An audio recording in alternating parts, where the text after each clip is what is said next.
Hey there, Rebel Women. How are you doing? Happy Wednesday, or whenever you listen to this. Thanks for checking it out. Today we have a special guest with us. Audra Allen-Queen is coming in to chat with us all about mindset. And I am a big believer in having a good mindset because I need all the things. I need all the help. I listen, I learn, I watch, I read, all of it. Because as you know, as a business owner, you guys, if it's not our mind telling us we can't do it, you shouldn't be doing this. Why are you doing this? Why are you creating this? We'll hear it from other places, or we'll look at things and feel insecure and feel that we're not needed in this world or wanted or valued in this world. Maybe I'm just speaking for myself. Audra comes at it from a very unique perspective as a dancer, a dance educator, being in that industry. And I never thought of it that way or even thought that that mattered. But when she explains it, I so get it and I so resonate with it. So whether you're a dancer, have been a dancer, or around dancers, even if you're not a dancer, you are going to find this so helpful. She gives us some really great tools to help us overcome that negative Nelly in our head and move forward so that our business can thrive. She also shares some great insight on business as well as personal things as well. So I hope you enjoy this podcast, and make sure you check out her podcast. Yours truly will be a guest on her podcast, the Dance CEO podcast, in the near future. And we share a lot about my end of things. And it's always fun to be a guest on somebody's podcast because they pull things out of me that I normally don't talk about on this podcast. So you'll want to check that out. I'll be sure to shout it out as well when it goes live. All right, you guys, have a great day and enjoy this awesome podcast with the beautiful Audra Allen-Queen. You've put your blood, sweat, and tears into creating a storefront that lights you up, serves your clients well, and contributes significantly to the community you love. You are my hero, and I affectionately call you a rebel woman. Hey there, my name is Melissa Rose, a brick and mortar business owner with a handful of kiddos and a few passion projects that I head up like this one. I'm also your visibility coach and consultant for a service-based business like yours. I'm passionate about helping small business owners thrive in their community and become the only option in town for their industry. In this podcast, we're going to share the nitty-gritty of running a successful brick and mortar business by sharing stories, talking strategies, and learning practical tips to run a kick-ass business. Ready to be inspired, empowered, and equipped to create the small business of your dreams? Let's get real. Welcome, Audra Allen-Queen, to the Brick and Mortar Visibility Podcast. How are you? Hi, thanks so much for having me here. I'm really good. I'm excited to be talking to you. Wonderful, wonderful. Tell everybody where you're coming in from, because you're not local. No, I'm not. So I'm currently talking to you from Jacksonville, Florida. Oh, really? Yes. That's where my husband lives, and I live in New Orleans, Louisiana. So depending on the week, I'm in one place or the other. How far a drive is that for you? It's 7 hours. Oh, ouch. I've actually grown to really love that time by myself. I fill that up with podcasts, phone calls with friends, client messages to respond to, sometimes just silence. It's actually become really enjoyable. Yes. No, totally get it. I love road trips by myself.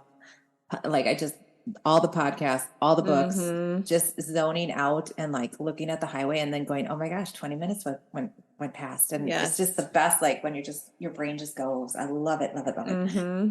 Wow. Okay. So what's the weather like in Florida? I always talk weather. It's a No Wisconsin problem. thing. It's actually unusually cool for right now. Yeah, we're normally like feeling in the hundreds, and right now it's like 80 maybe, and lots of rain and thunderstorms. So I'm really embracing this because in New Orleans, that's not the case. It is that nasty, humid southern summer. So I'm enjoying being here. Okay.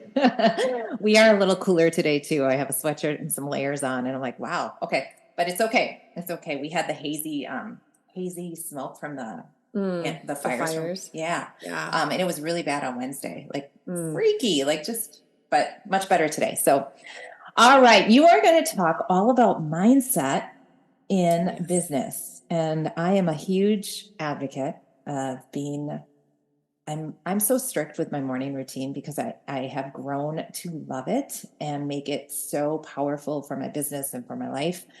We don't necessarily have to talk about that, but do you have a morning routine that sets you up for success? Yes, I do. It's definitely been something in the works for multiple years since I learned about the power of mindset and personal development, and it's something I ask all my clients in my community to work on. So it has multiple parts as it's been developing over time. I have the journaling aspect where every morning I first write down 10 things I'm specifically grateful for from the past 24 hours, which has really helped me get very mindful of what happens in my day. And then I also write down any current affirmations or quotes that are really working for me. And then I write down my 10 things I'm currently manifesting into my life, both short term and long term.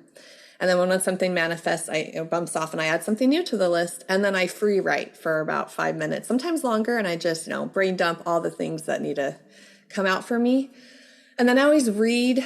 I do some type of reading, learning in the morning, working through a book. I also like to do some spiritual work because I am religious myself and I spend some time on that.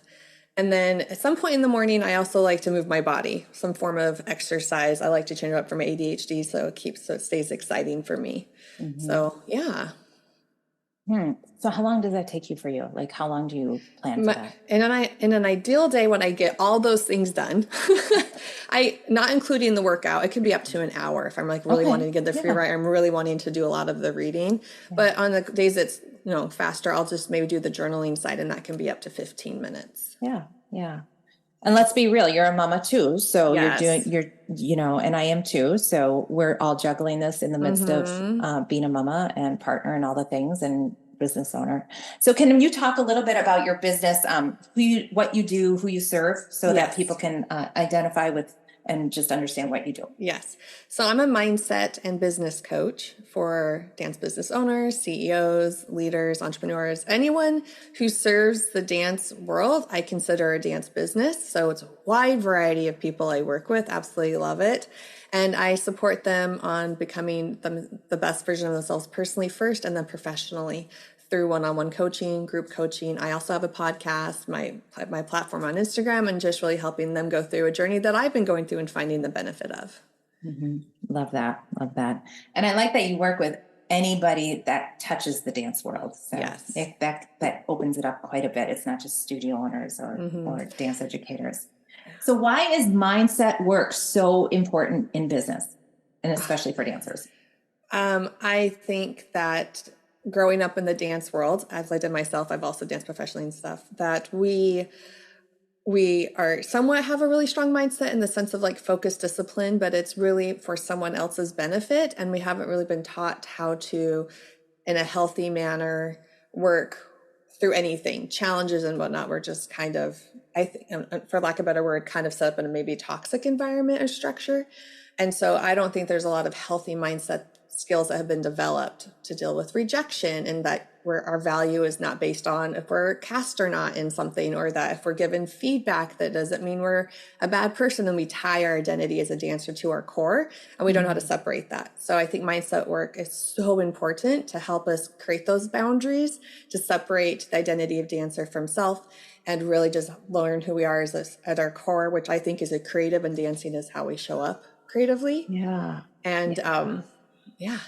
I love how you said that in the beginning of, you worded it, now I'm going to blank on it, but just how we're set up to appease or please somebody else's a goal or objective.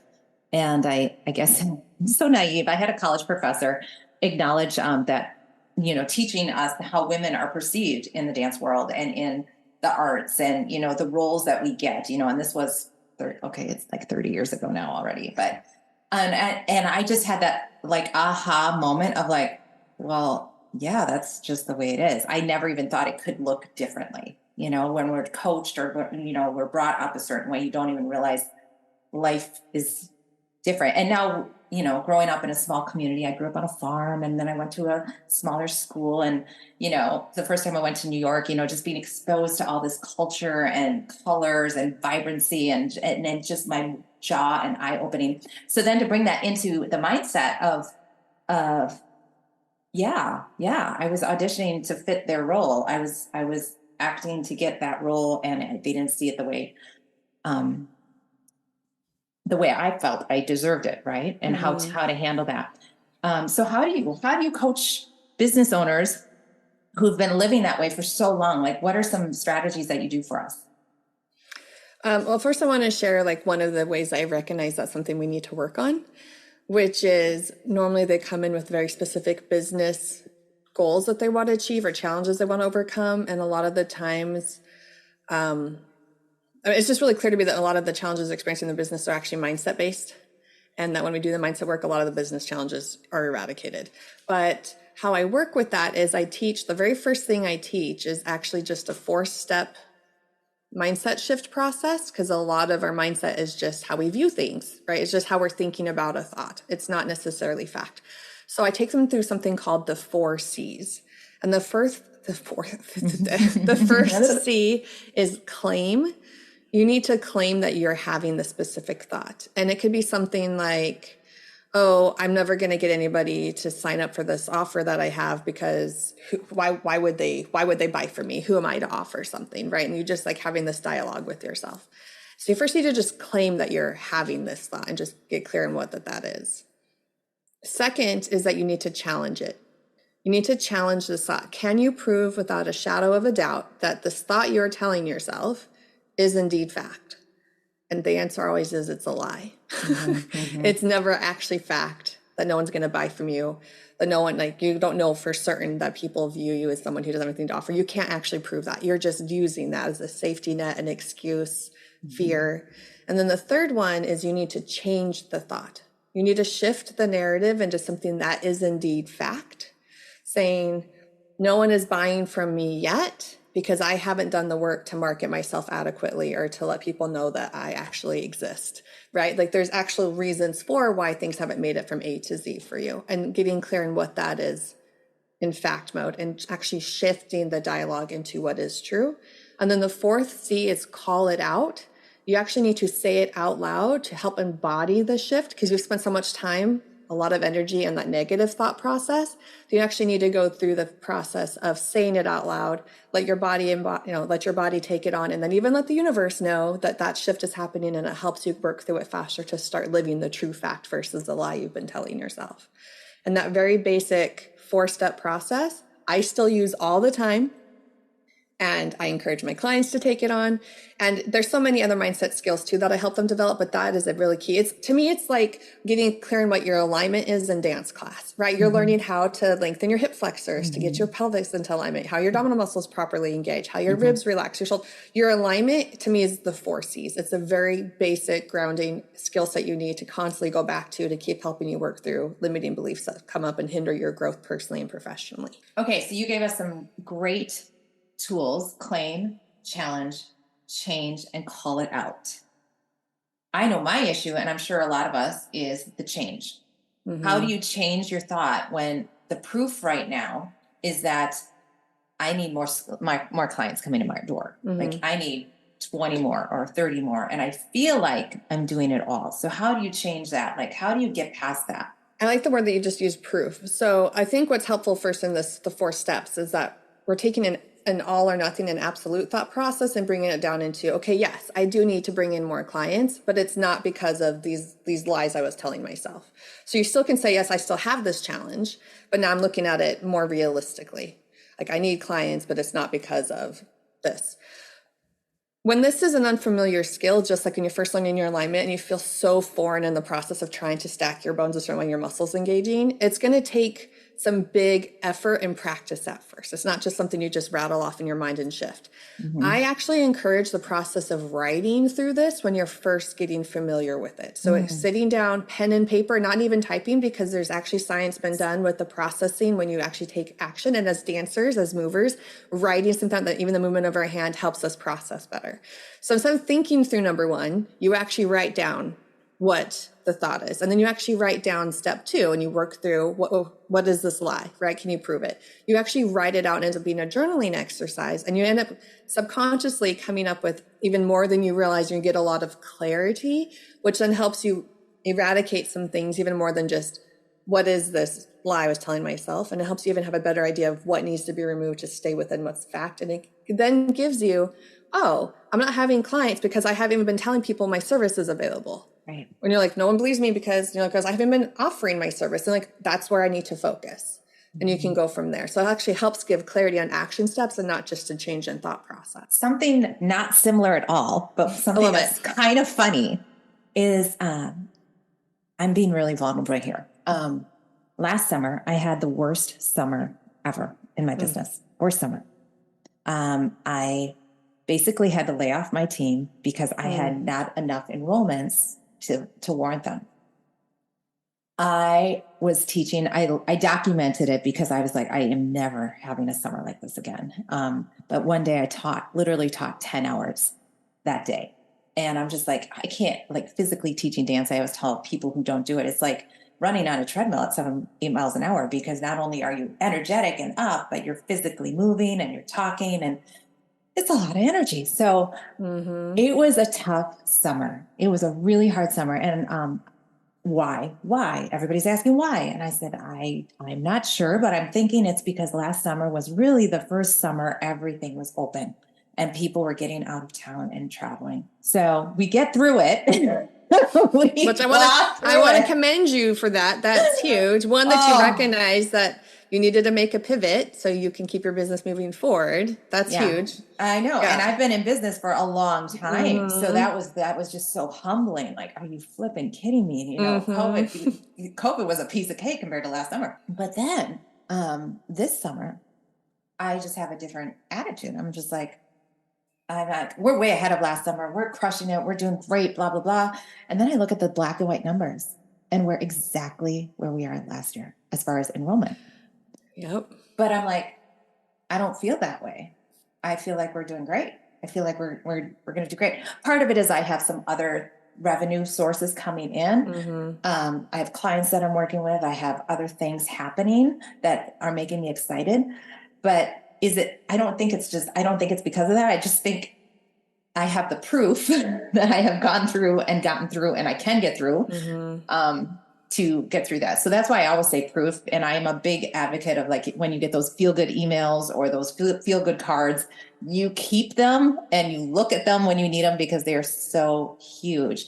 But change through it. Like that, when you get to that one's the hardest one. It's like, how can I change when the proof isn't there? Like last summer, it was hard. I was crying to my team going, I don't know how I'm going to make my rent, or, so I gotta let you go. I'm sorry. And then this year it's like, okay, well, we've done it. I can do it. We'll figure it out. So I love that. For what it is, we all go through it. And just because you've been in business 10, 15 years doesn't mean you get away from hard stuff. So, yeah. But I also think one of the things I've learned in this journey with my own mindset is your mindset shift doesn't take away the challenge. It gives you a different way to view it and more like strength to work through it. So just to reiterate what you were just sharing, right? You shifting your mindset doesn't mean you have clients all of a sudden. It just means now you have a better perspective and a stronger will to work through the thing. I love that. I love that. Yeah. So people can either view it one way and be stuck in it and the victim, or people can shift their mindset and be like, okay, this is what it is, and I'm going to work with it and through it and move on. I also think we need to eat and sleep well. Okay. Oh, yes. I still firmly believe your business is only as successful as you are doing personally. And I mean that in all capacities of you, holistically, mentally, physically, emotionally, spiritually. If you're not doing well, if your business is suffering, you need to go back and look at you. And if you are suffering, there's no wonder your business is suffering. Now, if you're doing well and your business is suffering, then you just address business things. But if your business is suffering because you're suffering, you start at you, and then your business can be addressed. And a lot of times the business will improve just when you're taking care of yourself. So true. So true. And I've seen that with business friends, they're working so many hours, they're not sleeping, their health goes, and then you have to take care of you. You are your best employee, your most important asset in your business. Yeah. So how are you? Okay. You told us a little bit about your morning routine. What are some other things that you still work on in your mindset? Well, I believe in starting and ending my day for me. So instead of waking up in a reaction mode, which is habitual now, you wake up and you reach for your phone and like instantly check your messages and your emails, like that. That's a reactionary mode, and you're instantly starting to serve your day for other people's agendas, not your own. And so if I start my day doing something for me that I love, whether it's I wake up and I start reading, or whatever the thing is, and then I end my day for me, even if that's just like, I actually took the time to wash my face tonight, or I'm going to lay in bed and read a chapter of a personal book I like reading for for pleasure versus a book I read in the morning for work. And if I started in my day for me, I'm okay with what's in the middle because I knew I still made myself a priority and I was proactive versus reactive the entire day. And that has been life-changing for me. Yes. Yes. I so agree. I love how you said, washing your face at night. Yeah. I've washed my face at night for years because I used to, my mother always told me to do it. So I did. And, but now it's become such a luxurious moment of just slowly doing it and just taking that time to breathe. We also pray as a family and my kids are really good about that, which just cracks me up because they could just say, no, mom, and walk away, but they do. They all come in my room and we have our moment and we say what we're thankful for. And then I try to read y'all, but it lasts maybe a half a paragraph and then I'm out, So when I hit the pillow and I'm done.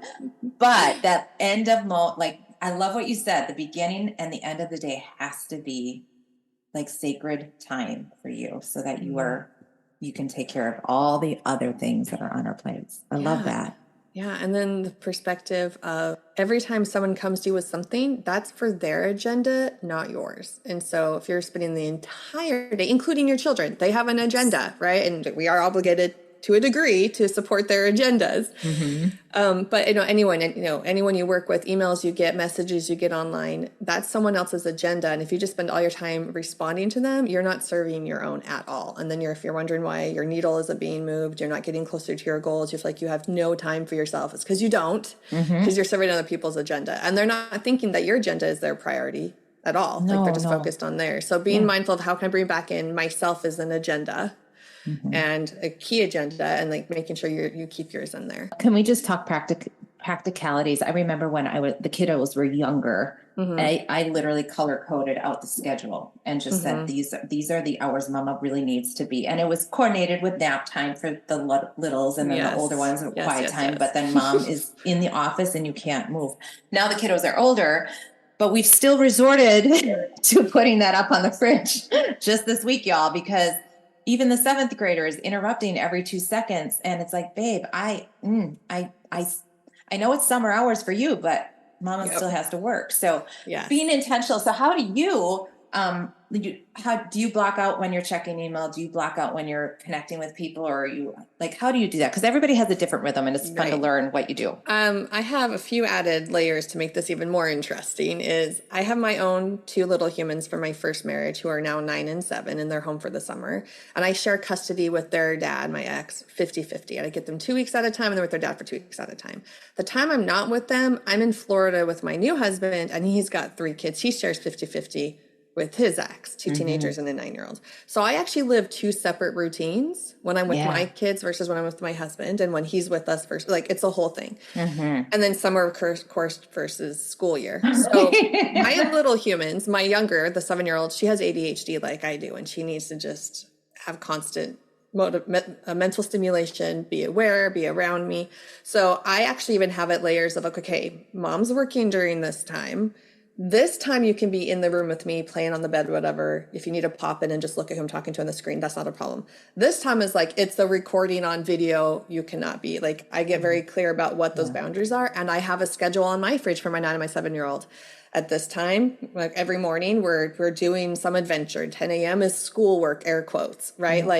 You guys need to do an art project or write a journal prompt with this one question plus snack time. And then lunch is here. And then after you have these things, and then you can, so I'm very clear. And then I also adjust when I'm working, during the summer with my kids, okay, I'm up a little bit earlier. I'll get a little bit of work done after take some time for myself, pause on that, spend the time with them, go back for 2 hours, have lunch with them, go back for a chunk of time, 4 o'clock, no matter what. I'm in the pool with my kids. Guaranteed, promise, 4 o'clock, we're going to hop in the pool because I've been very patient all day. And then after they go to bed, I'm back and working a little bit more. So it's just the spreading of it out. And I love actually the flexibility. That's one of the beauties we have of being our own bosses, right? The entrepreneur. It's yes, you have the set times you need to be with your clients in whatever capacity you serve them. But then when you have the ability for the behind the scene work, you have your own structure. It's your life. You can change it. If it's 1 week, it's one thing. One day, it's one thing. It's okay. Do it. It's your life. Yeah. You design it. I love what you said about those interruptions are on their agenda, and it's not. So we just have to remind that. a text message is not urgent, Right. you know, and those are the ones that kind of get me. Like I end up, and somebody referred to that on a podcast. I'm like, oh, that's so true. I don't need to respond right now. Another one is Facebook Messenger. I hate it because people can tell when you read it.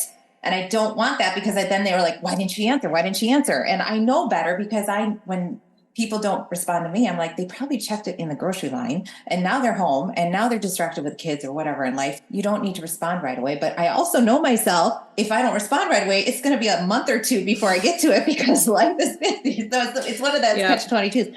So, we don't, I do have a business line for my business and try to outsource that. So that's not being interrupted. So I'm just trying to be, as I grow and as I move forward, to be mindful of my time and how much space do I want to give people as far as even email, like what email am I directing people to? Because that's the one I only check in the afternoons, or what phone number am I giving to them? Because I don't need to talk to them. Somebody else can handle that. So yes, just as business owners, be mindful of that, especially as your business grows and you get even more in demand and people want you.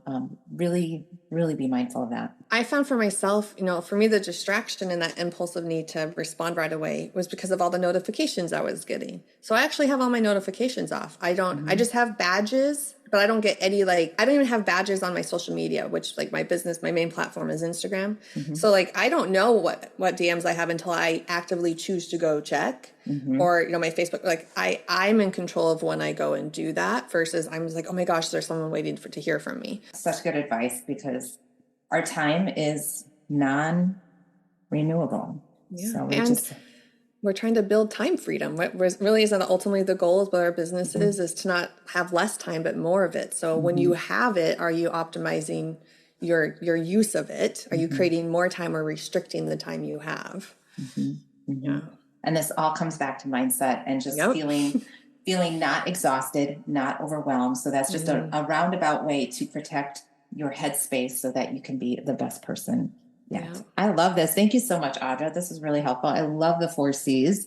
I'm going to do that journaling exercise. I'm going to add that and see how that manifests for me. I love that. I love it. Love that stuff. So thank you so much for sharing your time with us on this Friday afternoon. Thanks so much for having me. It was really nice to talk with you. Tell everybody where they can find your podcast and where they can find you.